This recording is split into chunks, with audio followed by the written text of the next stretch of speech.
Sometimes, the smallest words can heal the deepest wounds. If you've ever lost someone you loved, not to death, but to distance, mistakes, or time, then this story will touch your heart. So stay till the end, because what this little girl said on Christmas Eve changed two broken lives forever. And if you believe love and forgiveness can create miracles, make sure to like this video and subscribe, because stories like this remind us that hope never really dies. It was Christmas Eve, cold, silent, and painted in lights that glittered across the snow-covered streets. Inside a small apartment, Daniel carefully wrapped a second-hand doll with faded pink ribbons. He wasn't rich, not even close. He worked double shifts at a hardware store just to make rent. But tonight wasn't about money.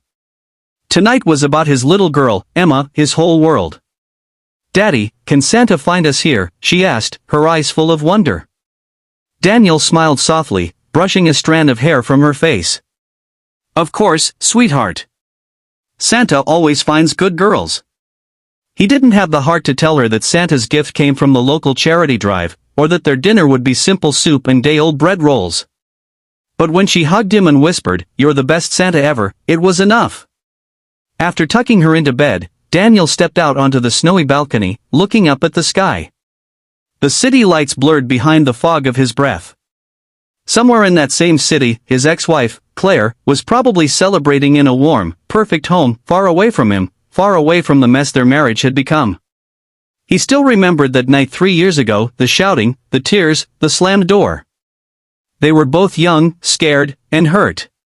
When Claire walked away with her successful law career, and he was left with nothing but a small toolbox in custody of Emma, Daniel promised himself he'd never let his daughter see him broken again. The next morning, Emma woke up early, excited to deliver the gifts she'd made at school to the community center. "Come on, Daddy. Miss Wilson said we can help other kids too."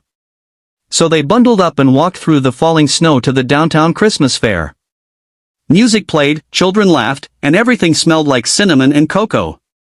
Daniel smiled, watching Emma run ahead, her red scarf trailing like a streak of joy through the crowd. But then, out of nowhere, the world seemed to stop. Standing by a charity booth, holding a stack of wrapped presents, was Claire. Daniel froze. His breath caught. For a moment, he thought he was imagining her, the same chestnut hair, the same eyes that once saw the best in him. She turned, her gaze locking with his, and the past came rushing back like an old wound reopening. "Daniel," she whispered. He nodded stiffly. "Claire." Awkward silence hung between them, heavy and painful. Emma, not noticing the tension, ran forward and hugged her mother's leg. "Mommy." Claire's eyes filled with tears. She hadn't seen her daughter in almost a year of legal struggles, missed calls, and pride that cut both ways. She knelt, hugging Emma tightly. "You've grown so much." Daniel turned away, pretending to check his phone, but his throat burned. The sight of them together, the woman he'd loved and the daughter he'd raised, tore him in two. Claire stood, her voice trembling. "You look tired." "Yeah," he said softly. "Single dad life." She smiled faintly, sadness flickering behind her eyes. "You always were stubborn. And you always wanted everything perfect," he replied, more bitterly than he meant to. She looked down. Maybe that's why it broke. They ended up walking together to the hot cocoa stall, the air thick with unspoken memories.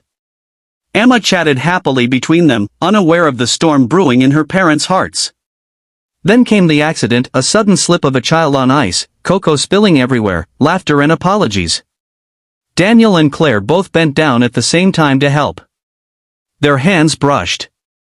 For a second, neither moved. "Remember that Christmas in Boston?"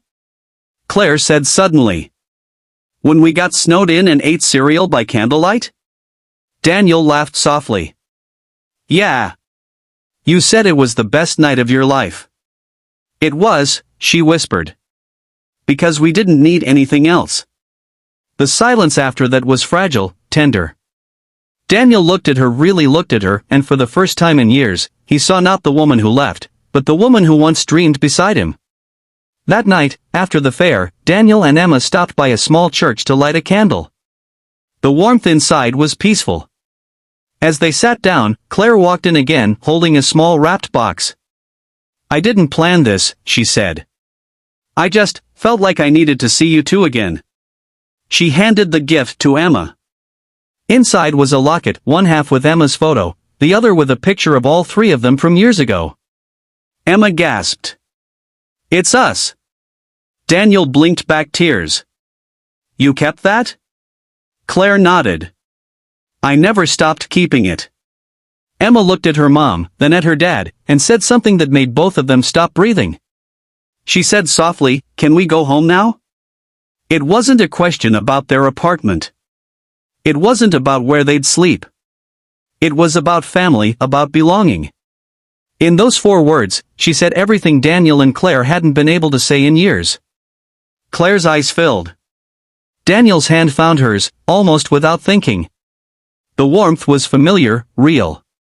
"Maybe we can," Daniel said, voice cracking. "Maybe it's time we stop living in the past." Outside, the bells rang midnight, Christmas Day. Weeks later, they didn't rush anything. They didn't magically fix every mistake overnight. But they started small family dinners, shared stories, laughter that didn't hurt anymore.